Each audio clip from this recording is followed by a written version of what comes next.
आप मेरे को ऐसे कोई फीमेल मिलियनेयर की स्टोरी बताओ। देखो मैं मोस्टली बिलियनर्स की नेगेटिव डार्क साइड बताता हूँ, तो मैं इधर डार्क साइड दो हाँ, की बताता हूँ। डार्क साइड, हाँ डार्क एक साइड एक सुननी है दो, हमें। हाँ देखो वी सबको। Expect only dark sides. वैसे तो मेरे पास हैं बहुत सारे, हाँ, 6-7 है, लेकिन लोगों ने अगर पार्ट 3 बोला और लाइक्स दिए तो फिर मैं उसमें बाकी स्टोरी सुनाऊंगा। ठीक है, अभी डन। एक दो इंटरेस्टिंग सुनाता ठीक है, हूँ, ठीक है। तो एक बंदी थी, बढ़िया, बड़े कॉलेज में पढ़ी है, ठीक है। बड़े कॉलेज, बड़े क्रेडेंशियल्स है।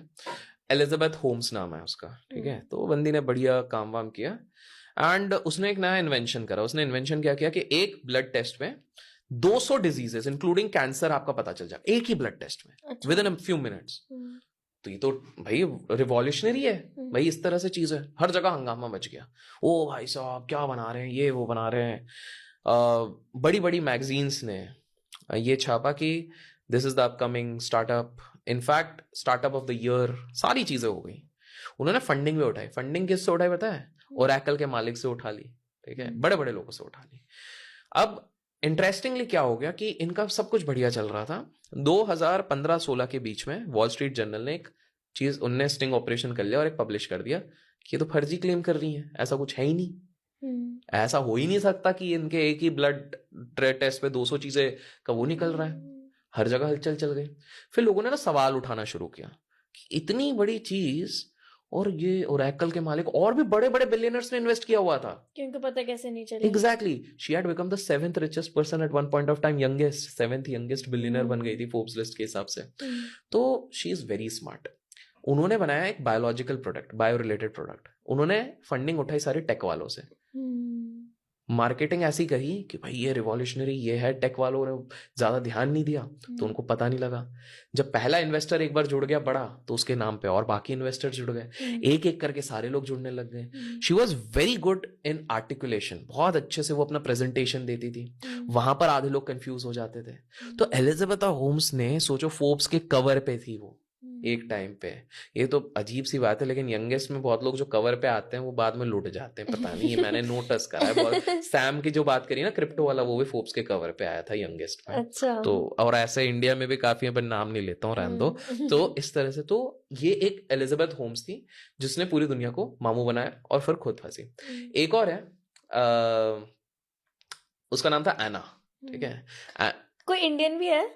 इंडियन है, लेकिन मैं वो अगले पार्ट के लिए रखूंगा। तो लोगों को इंडियन तो 2 हैं, और वो तो बहुत ही शातिर हैं। एक इंडियन बता दो। अभी नहीं, अगले पार्ट में। लोगों को क्यूरियोसिटी तो रखो। ठीक है। तो मैं एना का बताता हूँ। तो एना है ना, तो अलग ही थी। एना ने कहानी एक बनाई अपने कि जर्मनी के मैं प्रिंसेस हूँ, मतलब एक बड़े रॉयल घर की मैं वो बेटी हूँ, और मैं आई हूँ लंदन बिकॉज मेरे को लंदन, यूएस, इधर हर जगह जाके मेरे को पार्क एवेन्यू पे मेरे को अपना एक सबसे बड़ा पेंट हाउस बिल्डिंग एक बनानी है, जहां पर एग्जीबिशंस लगेंगे, सारी चीजें लगेंगी। सबसे पहले उन्होंने क्या करा, एक बॉयफ्रेंड बनाया जो उस समय पे स्टार्टअप्स का बहुत बड़ा नाम था, तो वो बनाया।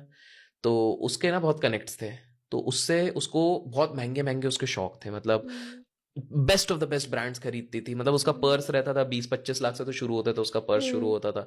ड्रेसेस पहनती थी 20-20 लाख के, मतलब 1-1, 1.5-1.5 करोड़ के। तो उसका वार्ड्रॉप मतलब नॉर्मल चलता था उसका, और ये वीकली वार्ड्रॉप की बात कर रहा हूँ, चेंज हो रहा है ऐसा। तो उसने पहले बॉयफ्रेंड बनाया और एक फैशन डिजाइनर को बना लिया, उनके थ्रू उसने और कनेक्ट्स बनाए।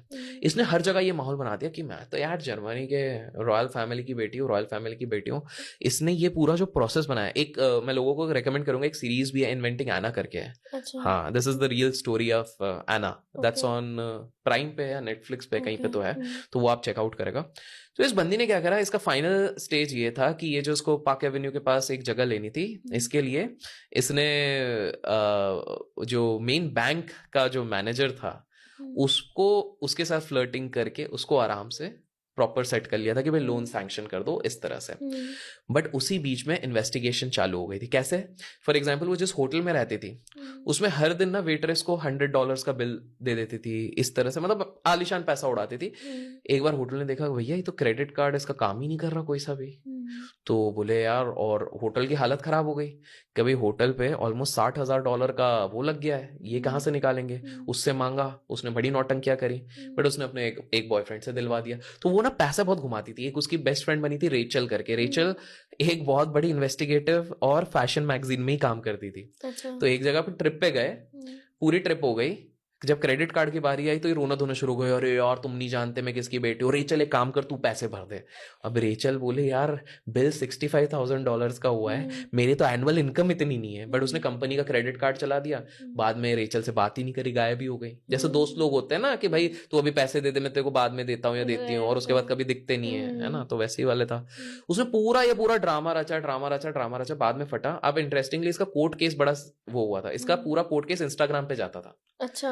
क्योंकि इसने बोला था मैं कोर्ट में जाऊंगा तो मैं अच्छे दिखने चाहता, तो उसके कोर्ट की हियरिंग के लिए उसने फैशन डिजाइनर रखा था कि वो अलग अलग ड्रेस पहन के जाती थी। सोचो भैया, क्रिमिनल है बट स्टाइल टशन नहीं जाना चाहिए। तो वो हर दिन एक कोर्ट हियरिंग में वो गई नहीं, क्योंकि उसको ब्लैक गाउन पहनना था और उसको अच्छा वाला मिला नहीं था। उसने बोला तुम लोग मेरे को ढंग का फैशन सेंस नहीं है, तो मेरे को ढंग का फैशन वाला ला के अरे दो। बाप रे। हाँ, फिर वो बड़ी चालू थी। उसका जब वीजा एक्सपायर होने वाला था तो वो असाइलम चले गई थी, पागल खाने चले गई थी, ये बोल के कि भाई इधर मैं बच जाऊंगी, इधर से जाना नहीं पड़ेगा। बट फिर फाइनली अरेस्ट हो गई थी वो, रेचल ने इसको करवाया था, फिर जेल वेल हुई थी।